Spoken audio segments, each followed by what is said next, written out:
राधे राधे दोस्तों, जय श्री कृष्ण। तो आइए श्रावण मास में सुनते हैं सोमवार व्रत कथा।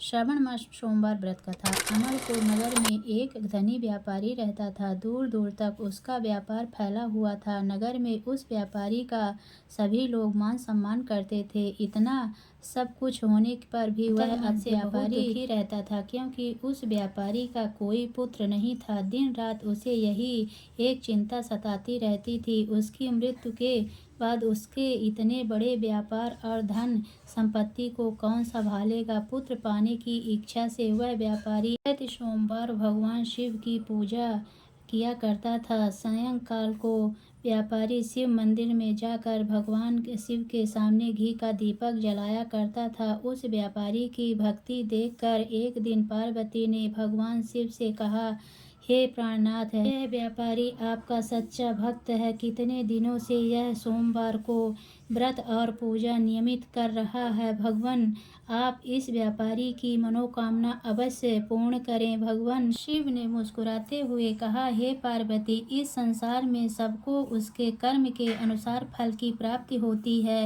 इसके बावजूद पार्वती जी नहीं मानी। उन्होंने आग्रह करते हुए कहा, नहीं प्राणनाथ, है आपको इस व्यापारी की इच्छा पूरी करनी होगी। यह आपका अनन्य भक्त है। प्रति सोमवार आपका विधिवत व्रत रखता है और पूजा अर्चना के बाद आपको भोग लगाकर एक समय भोजन ग्रहण करता है। आपको इसे पुत्र प्राप्ति का वरदान देना ही होगा। पार्वती का इतना आग्रह देखकर भगवान शिव ने कहा, तुम्हारे आग्रह पर मैं इस व्यापारी को पुत्र प्राप्ति का वरदान देता हूँ, लेकिन इसका पुत्र 16 वर्ष से अधिक जीवित नहीं रहेगा। उसी रात भगवान शिव ने स्वप्न में उस व्यापारी को दर्शन देकर उसे पुत्र प्राप्ति का वरदान दिया और उसके पुत्र के 16 वर्ष तक जीवित रहने की बात भी बताई। भगवान के वरदान से व्यापारी को खुशी तो हुई, लेकिन पुत्र की अल्पायु की चिंता ने उस खुशी को नष्ट कर दिया। व्यापारी पहले की तरह सोमवार की विधिवत व्रत करता रहा। कुछ महीने पश्चात उसके घर अति सुंदर पुत्र उत्पन्न हुआ। पुत्र जन्म से व्यापारी के घर में खुशियां भर गई। बहुत धूमधाम से पुत्र जन्म का समारोह मनाया गया। व्यापारी को पुत्र जन्म की अधिक खुशी नहीं हुई, क्योंकि उसे पुत्र की अल्प आयु के रहस्य का पता था। यह रहस्य घर में किसी को नहीं मालूम था। विद्वान ब्राह्मणों ने उस पुत्र का नाम अमर रखा। जब वह 12 वर्ष का हुआ तो शिक्षा के लिए उसे वाराणसी भेजने का निश्चय हुआ। व्यापारी के अमर के मामा दीपचंद को बुलाया और कहा कि अमर को शिक्षा प्राप्त करने के लिए वाराणसी छोड़ आओ। अमर अपने मामा के साथ शिक्षा प्राप्त करने के लिए चल दिया। रास्ते में जहाँ भी अमर और दीपचंद रात्रि विश्राम के लिए ठहरते, वहीं यज्ञ करते और ब्राह्मणों को भोजन कराते थे। लंबी यात्रा के बाद अमर और दीपचंद एक नगर में पहुंच उस नगर के राजा की कन्या के विवाह की खुशी से पूरे नगर को सजाया गया था।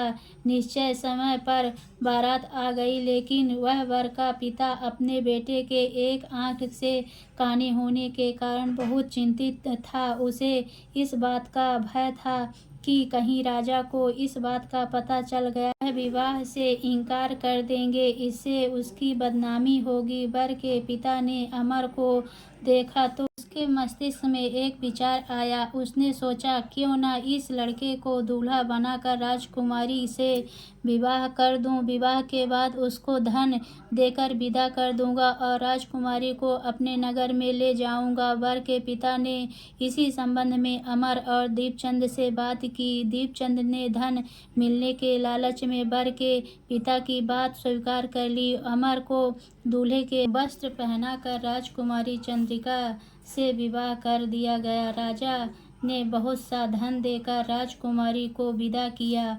अमर जब लौट रहा था तो सच नहीं छिपा पा सका और उसने राजकुमारी को ओढ़नी पर लिख दिया, राजकुमारी चंद्रिका, तुम्हारा विवाह तो मेरे साथ हुआ था। मैं तो वाराणसी में शिक्षा प्राप्त करने जा रहा हूँ। अब तुम्हारे जिस नवयुवती पत्नी बनना पड़ेगा वह काना है। जब राजकुमारी ने अपनी ओढ़नी पर लिखा हुआ पढ़ा तो उसने काने लड़के के साथ जाने से इनकार कर दिया। राजा ने सब बातें जाकर राजकुमारी को महल में रख लिया। इधर अमर अपने मामा दीपचंद के साथ वाराणसी पहुंच गया। अमर ने गुरुकुल में जाकर पढ़ाई शुरू कर दी। जब अमर की आयु 16 वर्ष पूरी हुई तो उसने एक यज्ञ किया। यज्ञ की समाप्ति पर ब्राह्मणों को भोजन कराया और खूब अन्न वस्त्र दान कर रात को अमर अपने शयन कक्ष में सो गया। शिव के